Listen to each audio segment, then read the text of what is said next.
Welcome to our channel.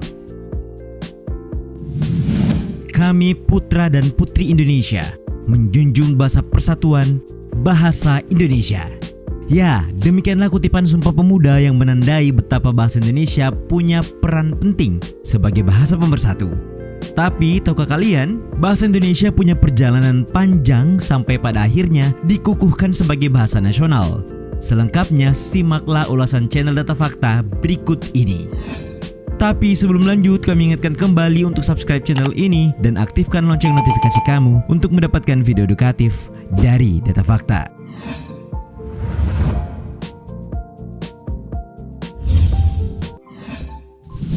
Bahasa Indonesia dan bahasa Melayu. Sadar atau tidak, kadang tidak sulit bagi kita orang Indonesia menerjemahkan bahasa negeri tetangga yang menggunakan bahasa Melayu dalam keseharian. Ya, hanya dialeknya saja yang berbeda, sementara kosakatanya mirip. Kalaupun tidak mirip-mirip amat, minimal kita paham maksud dari ucapannya. Nah, dari sini tentu muncul pertanyaan, apa hubungan bahasa Indonesia dan bahasa Melayu? Benarkah hanya sekedar mirip? Faktanya bahasa Indonesia memang tumbuh dan berkembang dari bahasa Melayu, di mana hal ini sejalan dengan keputusan Kongres Bahasa Indonesia II tahun 1954 di Medan yang menyatakan bahwa bahasa Indonesia berasal dari bahasa Melayu. Tidak ada yang menyaksikan peran bahasa Melayu. Tidak hanya sebagai bahasa perhubungan atau lingua franca, di Kepulauan Nusantara, bahasa Melayu bahkan sudah dipakai di kawasan Asia Tenggara sejak abad ke-7. Pernyataan ini diperkuat dengan ditemukannya berbagai prasasti yang menggunakan bahasa Melayu kuna. Semisal prasasti yang ditemukan di Kedukan Bukit Barangka tahun 683 Masehi Palembang yang bertuliskan huruf Pranagari berbahasa Melayu kuna.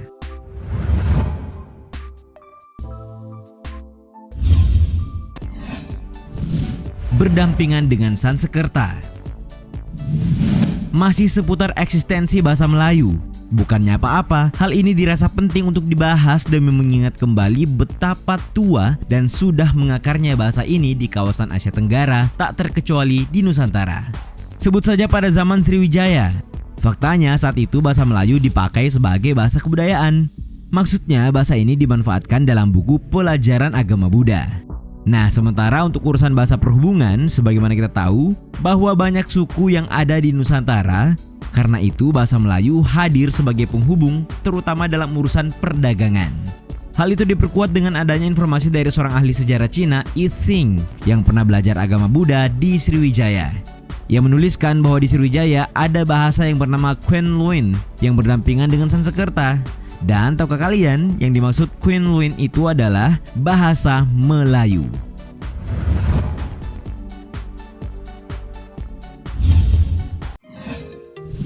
Menyebar bersama agama Islam. Setelah eksis menyertai perkembangan agama Buddha, faktanya bahasa Melayu juga dikenal sejalan dengan perkembangan agama Islam. Bahkan bukan tidak mungkin bahasa Melayu dan agama Islam punya ceritanya sendiri untuk berkembang bersama-sama. Ya, adapun perkembangan dan pertumbuhan bahasa Melayu seolah diperjelas dari peninggalan kerajaan Islam.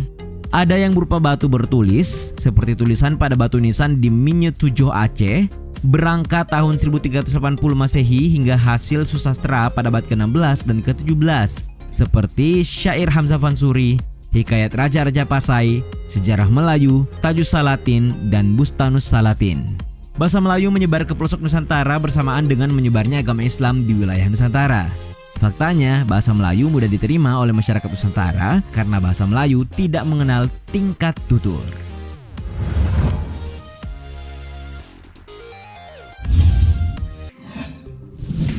Menyerap banyak bahasa. Tadi sudah dibahas mengenai perjalanan panjang bahasa Melayu. Karena itu kurang lengkap rasanya jika kita tidak kembali fokus membahas perjalanan bahasa Melayu menuju bahasa Indonesia. Tepat pada tanggal 28 Oktober 1928, sebuah momen yang kita kenal dengan Sumpah Pemuda menjadi awal dari kesadaran para pemuda untuk memiliki bahasa sendiri yang dikenal sebagai bahasa Indonesia hari ini. Nah, tentu saja ini tak terlepas dari upaya pengangkatan bahasa Melayu menjadi bahasa Indonesia yang mendorong perkembangan bahasa Indonesia dengan pesat. Tapi tahukah kalian, bahasa Indonesia tidak hanya berhutang budi pada bahasa Melayu, sebab faktanya 9 dari 10 kata bahasa Indonesia adalah asing. Hal ini pernah dituangkan oleh Alif Danya Musni atau Yopi Tambayong alias Remi Silado, seorang sastrawan yang juga dikenal sebagai seorang munsyih ahli di bidang bahasa melalui sebuah buku dengan judul yang sama. Sebagai contoh, 700 kata dalam bahasa Indonesia lahir dari pengaruh bahasa Sanskerta dan Hindi. Misalnya asmara, istimewa, dan wisuda. Kata bakso yang diserap dari kata Cina, kata jadwal yang diserap dari bahasa Arab, bendera dari Portugis, indekos dari Belanda, dan masih banyak lagi.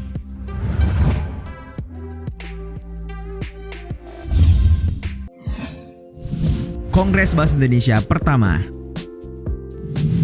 Menurut kalian, apakah setelah Sumpah Pemuda perkara bahasa Indonesia sebagai bahasa nasional sudah mentok? Jawabannya tentu tidak. Pasalnya, keresahan akan eksistensi dan penggunaan bahasa yang masih kacau balau muncul juga ke permukaan. Nah, dari sinilah Kongres Bahasa Indonesia atau KBI pertama dicetuskan. Diprakarsai oleh para penulis dan wartawan yang notabene-nya bukan ahli bahasa profesional, satu diantaranya adalah mantan wartawan Darmo Kondo. KBI berlangsung selama 3 hari, mulai dari tanggal 25 sampai 27 Juni 1938. Menunjukkan betapa kuat upaya pembakuan bahasa Indonesia, KBI menghasilkan beberapa keputusan yang cukup berpengaruh.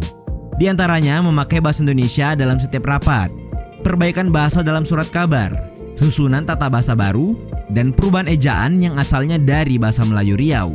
Selain itu, menurut putusan Kongres yang dirangkum Badan Bahasa, 1 dari 9 butir putusan Kongres menunjukkan perhatian yang besar terhadap rencana pembangunan Institut Bahasa Indonesia dan perguruan tinggi kesusastraan.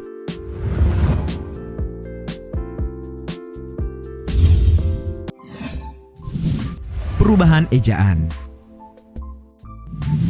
Tahukah kalian mengacu pada kata bahasa Melayu dalam aksara Latin yang disusun oleh Pigafetta bertajuk Vocabuli Decisti Populi Mori tahun 1522, di abad ke-16 perempuan masih poran-poan. Pertengahan abad ke-17 kata-kata Melayu dalam ejaan bahasa Indonesia juga hadir melalui karjaan untuk kerjaan, elmou untuk ilmu, dan keluar untuk keluar. Tradisi ini masih berlangsung hingga abad ke-19 dan barulah pada awal abad ke-20, mungkin didorong oleh kepentingan penelitian, Belanda membuat pembakuan lewat kitab logat Melayu yang disusun oleh Charles Adrian van Ophuijsen. Hingga lahirlah ejaan Ophuijsen. Ejaan Ophuijsen bahkan masih bertahan hingga Ikrar Sumpah Pemuda lewat. Barulah pada tahun 1947, ejaan baru hadir dengan nama ejaan Suwandi, diambil dari nama Menteri Pengajaran, Pendidikan, dan Kebudayaan. Namun tidak berhenti sampai di situ.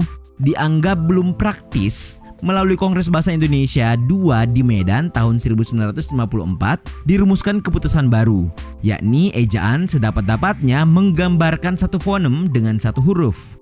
2. Penetapan ejaan hendaknya dilakukan oleh suatu badan yang kompeten. Dan 3. Ejaan itu hendaknya praktis tetapi ilmiah. Nah, ejaan inilah yang kemudian dikenal dengan nama ejaan pembaharuan.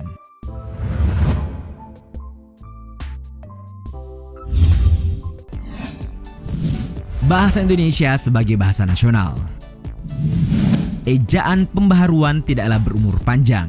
Pasalnya setelah itu kita masih akan berkenalan dengan EYD dan PUEB. Ya, tahun 1972, pemerintah lewat keputusan Presiden nomor 57 meresmikan lagi ejaan baru yang bernama ejaan yang disempurnakan atau EYD.